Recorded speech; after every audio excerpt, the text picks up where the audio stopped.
Sejauh mana kemudian timnas kita harus bisa menjalani laga kali ini meskipun kemudian sudah disampaikan Garuda siap untuk melawan Taiwan dalam FIFA Matchday malam ini. Seberapa penting sesungguhnya liga ini dalam menghadapi atau menjelang kualifikasi putaran keempat Piala Dunia 2026 zona Asia Oktober mendatang, dan bagaimana pula peluang timnas kita bertanding sepanjang malam hari ini. Kami diskusikan ini bersama dengan para narasumber.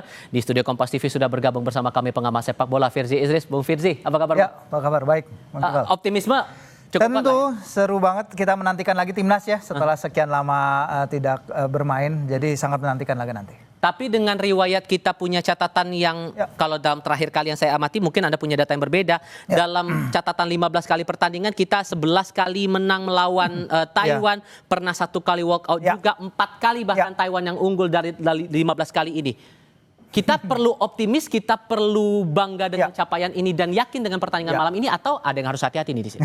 Ya, kita kan mempersiapkan laga ini dengan konteks untuk menghadapi round 4 qualifiers ya. Makanya tadi dipilih Kuwait dan juga Lebanon. Tentu ketika Kuwait membatalkan itu H-2 minggu itu adalah suatu hal yang sebenarnya jarang terjadi ya di sepak bola internasional. Tapi ini terjadi dan PSSI kemudian harus secepatnya mencari pengganti. Sebelum ini sempat digadang-gadang mungkin PSSI juga mencoba untuk mendatangkan timnas Palestina, karena Palestina hanya punya satu schedule di ronde kualifikasi di ronde FIFA Matchday ini, yaitu melawan Malaysia. Mereka dekat sini, tapi entah satu dan lain hal akhirnya Chinese Taipei Taiwan yang terpilih. Dan ini Coach Patrick juga sudah mengutarakan tadi ya bagaimana ya ini tidak ideal apabila mengingat lawan kita nanti. Ini kan seharusnya persiapan ya menghadapi lawan kita nanti, tapi at least ini jadi laga yang bagus untuk menguji seberapa besar kita bisa bermain di aspek menyerang, karena ketika setelah laga melawan Jepang pertandingan terakhir itu Coach Patrick mengutarakan aspek menyerang yang ingin dia perbaiki sebenarnya, dan aspek menyerang ini sulit kita bermain di round 3 kemarin untuk bermain menyerang karena lawan yang kita hadapi waktu itu Australia rank 26, Bahrain rank 84, China rank 94, Jepang rank 15 dunia, dan timnas di bawah Coach Patrick nggak pernah mencetak lebih dari 1 gol per laga. Jadi disinilah harapannya untuk kita bisa mengolah apa yang telah diramu oleh Coach Patrick dalam situasi yang tidak dalam tensi qualifiers, karena 4 pertandingan pertama Coach Patrick adalah di qualifiers yang bebannya setiap pertandingan adalah sangat-sangat berat. Oke, selain Bung Firzi bergabung bersama kami lewat sambungan dalam jaringan, juga bergabung bersama kami mantan penyerang timnas Indonesia Bang Nurdiansyah. Bung Bang dengan Tifal di sini, apa kabar Bung? Kabar baik. Terima kasih sudah bergabung bersama kami. Begini, kalau Anda melihat Indonesia versus Taiwan dan disebut ini akan jadi laga pemanasan menuju kita ke kualifikasi Piala Dunia, menuju ke putaran keempat, seoptimis apa Anda menghadapi laga malam ini untuk timnas kita? Kalau saya melihatnya bukan optimis, nggak optimis, bahwa Taiwan itu kan sebenarnya tidak terlalu kuat menurut saya, tetapi ini bagus sekali FIFA Matchday ini untuk pelatih kita Patrick untuk meramu susunan atau strategi apa yang akan diterapkan nanti di round 4. Disayangkan kenapa Kuwait gagal gitu kan. Seharusnya menurut saya tim Timur Tengah lebih bagus untuk kita hadapi untuk dalam uji coba ini, karena sekali lagi dalam uji coba ini pelatih biasanya akan meramu, akan menyusun atau menyiapkan strategi apa, formasi siapa yang akan diturunkan, dan filosofi apa yang akan dia terapkan nanti di round 4 nanti. Dan saya pikir ini kesempatan, Taiwan nggak ada masalah. Ini ajang uji coba yang menurut saya bagus, walaupun sebetulnya yang lebih ideal itu lawan tim Timur Tengah, tetapi sekali lagi ini persiapan dan uji coba untuk menjelang round 4, bagaimana Patrick Kluivert untuk meramu timnya, model gamenya seperti apa, strateginya seperti apa, itu yang paling penting Bung. Jadi bukan soal kalah menang, ini kan pertandingan hanya friendly match lah begitu, tetapi buat kita, buat timnas ini bagus sekali untuk mencoba. Bahkan ada pemain baru 2 yang akan kita coba mungkin, atau Patrick Kluivert coba apakah mereka bisa menjalankan apa yang dia mau nantinya di round 4 nanti. Nah, itu dia yang juga menarik buat kita cermati. Ada pemain baru, naturalisasi untuk memperkuat timnas kita, sejauh mana peran mereka, melihat track record mereka setidaknya sampai dengan sekarang, dan harus seberapa besar keyakinan kita mereka akan memberikan sumbangsi yang cukup besar untuk kemenangan kita sekarang, meskipun sekali lagi secara riwayat kita memang bisa beberapa kali telak menaklukkan Taiwan ini. Sejauh mana kita bisa optimis soal itu, kita akan bahas lagi di segmen berikutnya. Tetap bersama kami di Breaking News. Diskusi bersama pengamat sepak bola Firzi Idris di studio Kompas TV, sementara lewat sambungan dalam jaringan masih bergabung mantan penyerang timnas Indonesia Bambang Nurdiansyah. Tadi Bung Bambang sempat menyinggung kalau ada pemain baru naturalisasi kita yang diharapkan bisa memberikan kontribusi. Tapi seyakin apa Anda, Bung Bambang, melihat track record mereka sejauh ini, dua itu Milano maupun juga Zylstra, untuk bisa memberikan peran yang signifikan untuk pertandingan kita Indonesia lawan Taiwan? Kalau melihat reputasi mereka, track record mereka di klubnya lumayan bagus gitu kan. Tapi sampai sejauh mana kontribusi dia itu yang harus kita maksimalkan gitu di tim ini. Melawan Taiwan, saya pikir menang bukan hanya sekedar menang. Kalau menang mungkin kita menang gitu, tetapi bagaimana tim ini disiapkan dengan baik untuk nanti di ronde keempat gitu kan. Jadi ajang ini bagus sekali lawan uji coba internasional atau FIFA Matchday ini untuk menyiapkan tim ini menjelang nanti ke round 4. Sekali lagi saya bilang kalau bicara menang, mungkin kemungkinan besar kita menang. Tetapi di balik itu semua, bagaimana pelatih Patrick ini meramu tim ini, menyiapkan tim ini untuk nanti arahnya adalah ronde keempat nanti. Jadi saya pikir ini kesempatan bagus, apalagi ada pemain baru, mungkin dicoba nanti chemistry mereka juga harus cepat terjadi, atau cepat satu sama lain cepat mengerti, karena tidak ada waktu lagi menurut saya. Mudah-mudahan nanti uji coba berikutnya semakin sering mereka bermain bersama, semakin juga chemistry mereka terjaga dengan baik atau terjalin dengan baik. Sekali lagi pelatih dalam hal ini menyiapkan tim uji coba seperti ini, tentunya mereka atau pelatih menyiapkan tim yang atau gaya main atau filosofi apa yang akan diterapkan nanti menghadapi tim-tim di ronde keempat itu. Tetapi saya bilang sayang ini lawannya Taiwan. Kenapa gagal itu Kuwait, dan mudah-mudahan ke depan mungkin kalau ada lagi beberapa kali FIFA Matchday, tim-tim Timur Tengah lebih baik untuk kita hadapi, karena memang kita nanti di round 4 kan yang kita hadapi tim-tim Timur Tengah semua. Itu kita coba akan ulik lagi nanti masalah tim yang untuk dari tim Timur Tengah itu. Teman, yang juga menariknya begini Bung Firzi, kalau melihat komposisi dari tim Taiwan ini kan kebanyakan dari pemain lokal. Sementara kalau kita lihat komposisi dari timnas kita ini banyak yang sudah terbiasa dengan liga-liga di level Eropa dan levelnya di luar kawasan Asia gitu. Cuman dengan gaya bermainnya Taiwan sejauh pengamatan Anda, kemudian performance dari timnas kita ini, ditambah sudah ada penguatan dari dua naturalisasi baru, ini bakal memberikan sumbangsi yang signifikan atau justru ada hal lain yang Anda cermati di sini? Ya, pertama soal kita bermain lagi di GBT ya, timnas bermain lagi di GBT ini untuk pertama kalinya sejak 2 tahun terakhir ya, 2023 September, persis hari ini, 2 tahun lalu timnas menang 2-0 lawan Turkmenistan di GBT, stadion luar biasa, stadion fantastis ya, saya berapa kali nonton laga di sana, Piala Dunia U17 ketika itu, atmosfernya keren, jadi ini pasti teman-teman para pemain timnas juga akan merasakan betapa luar biasanya atmosfer stadion di Surabaya ini. Tapi kalau kita bicarakan lagi soal teknis di dalam lapangan ya, pemain yang kita punya sekarang, Mauro dan Miliano, itu mereka punya dua karakter berbeda ya. Miliano kita tahu adalah seorang winger kanan yang suka memotong ke dalam karena dia left footed. Dia sejauh ini main 7 pertandingan bagi FC Utrecht, tapi memang minutes played-nya hanya 277 menit ya. Dalam artian dia lebih banyak datang dari bangku cadangan.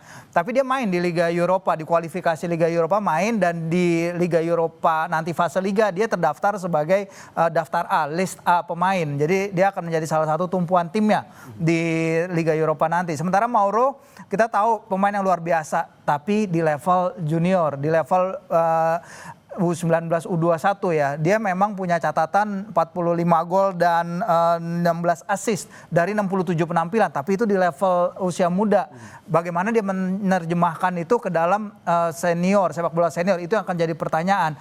Karakter Mauro ini beda dengan Emiliano, karena dalam suatu wawancara Mauro pernah bilang bahwa dia memodeli cara bermain dia dari seorang Robert Lewandowski atau Luuk de Jong yang penyerangnya PSV. Dalam artian bahwa di sini dia bermain lebih sebagai target man. Sementara kita timnas itu memang jarang bermain dengan target man ya, yang benar-benar number 9.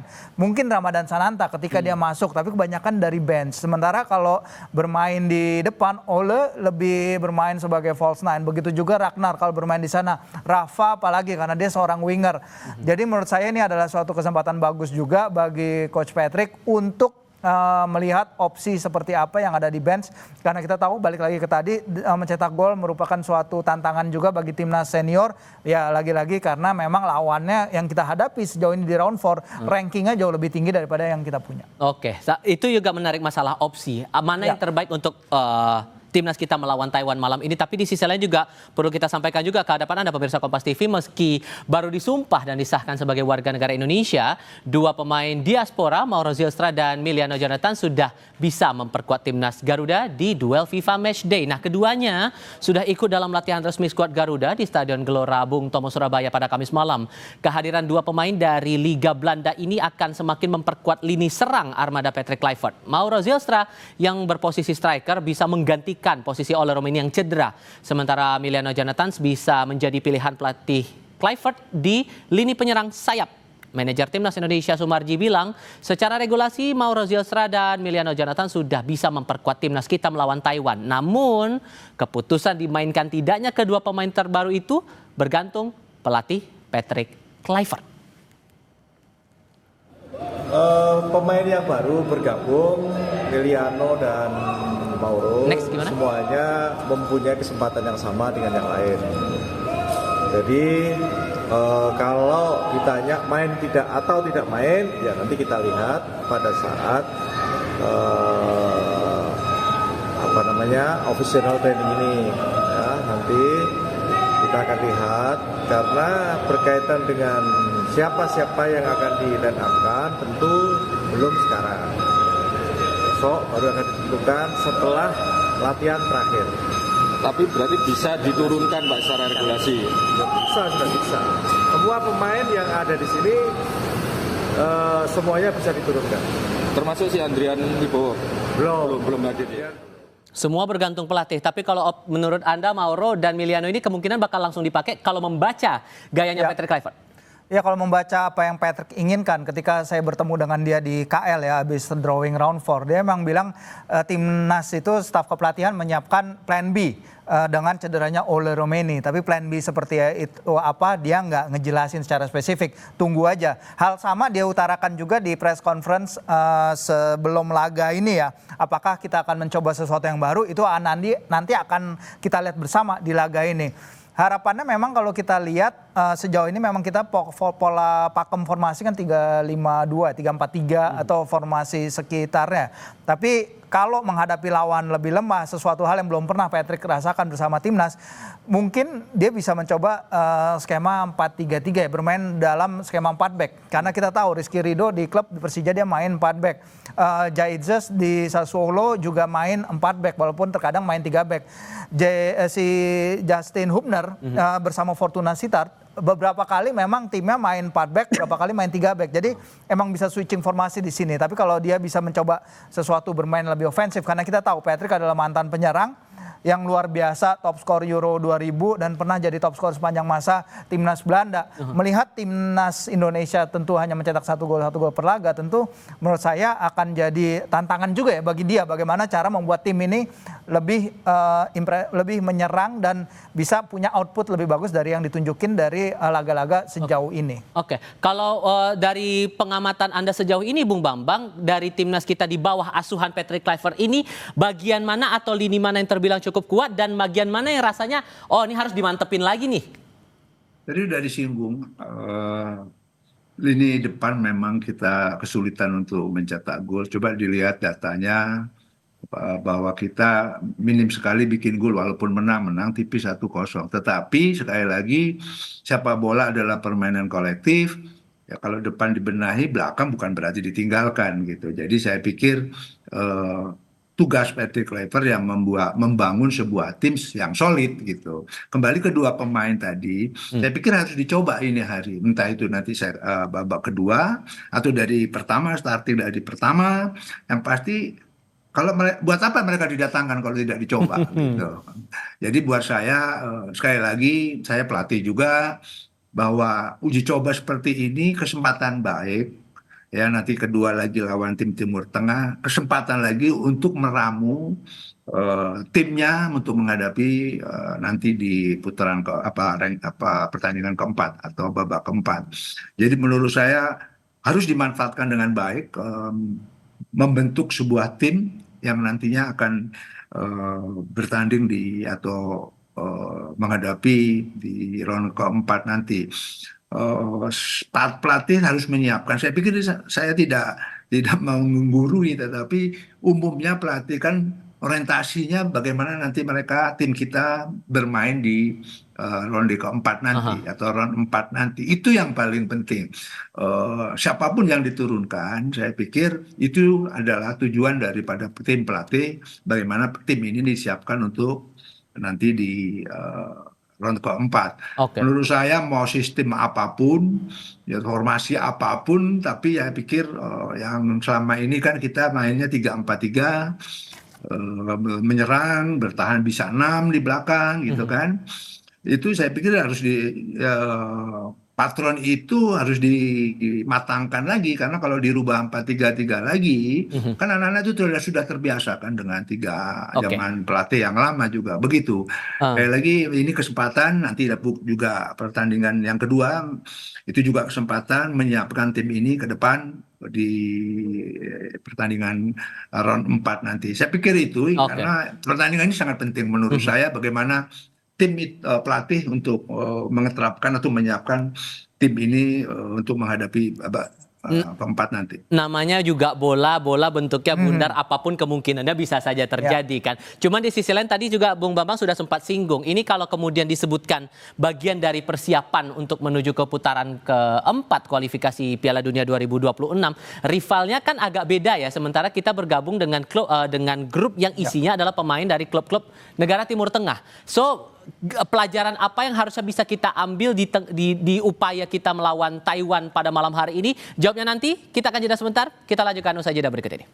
Satu pertanyaan yang sama singkat untuk masing-masing narasumber saya. Bung Banur, kalau Anda melihat malam ini lawan Taiwan, sementara kita di kualifikasi lanjutan babak keempat atau putaran keempat itu lawannya kebanyakan dari Timur Tengah, muncul pertanyaan, ini sepadan nggak nih lawan kita untuk menghadapi putaran keempat nanti? Gimana Anda menjawab itu?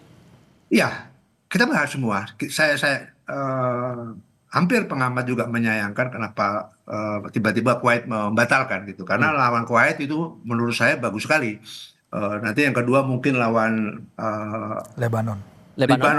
Itu kan Timur Tengah juga. Di tanggal 8. Anak-anak kalau melawan tim-tim Timur Tengah jauh lebih berkembang daripada melawan ras kuning.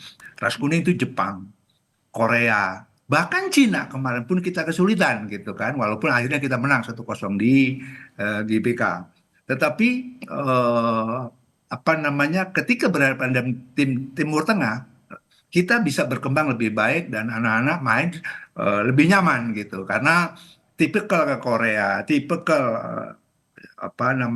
Jepang, bahkan Cina itu kan main bolanya speed and power dan high press gitu kan. Tapi pemain-pemain Timur Tengah atau tim-tim Timur Tengah ini mengandalkan skill, mengandalkan permainan possession progresif ke depan gitu kan. Mereka itu jarang main direct gitu. Anak-anak lebih berkembang. Harapan saya kemarin itu sebelum Kuwait membatalkan, ini bagus sekali gitu, kesempatan tim pelatih untuk menyiapkan tim ini gitu, karena yang dihadapi nanti di round keempat adalah tim-tim Timur Tengah semua. Menurut saya kesempatan nanti pertandingan yang kedua mungkin lebih baik lagi, karena memang yang dihadapi tim-tim karakternya Timur Tengah seperti itu gitu. Nah, oke.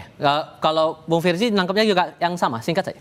Ya, betul sekali karena di satu sisi lawan kita juga lagi menjajal kekuatan tim-tim Asia Tenggara. Karena Irak sekarang lagi ada di Thailand, mereka main Kings Cup. Pertandingan pertama mereka menang lawan Hong Kong 2-1 walaupun tertinggal, dan nanti di pertandingan kedua nanti mereka akan menghadapi tuan rumah Thailand. Jadi mereka juga mempelajari cara bermain tim karakter Asia Tenggara. Walaupun kalau kita ngomongin timnas Indonesia karakternya udah sangat berwarna ya, bukan lagi notabene tim Asia Tenggara. Tapi Irak di bawah Graham Arnold, kemarin juga ada Graham Arnold di drawing round 4, dia dekat dengan Coach Patrick, mereka kenal satu sama lain, dan ini nanti akan membuat dinamika lebih menarik lagi menurut saya. Yang jelas pertandingan bakal berlangsung di Gelora Bung Tomo, Surabaya, Jawa Timur pukul 20.30 waktu Indonesia Barat, Indonesia versus Taiwan. Bung Firzi, terima kasih. Bung Bandu, terima kasih sudah berbagi pandangan bersama kami malam hari ini di Breaking News. Terima kasih juga untuk Anda pemirsa Kompas TV telah menyaksikan Breaking News. Tetap bersama kami di Kompas TV, independen, terpercaya. Selamat malam.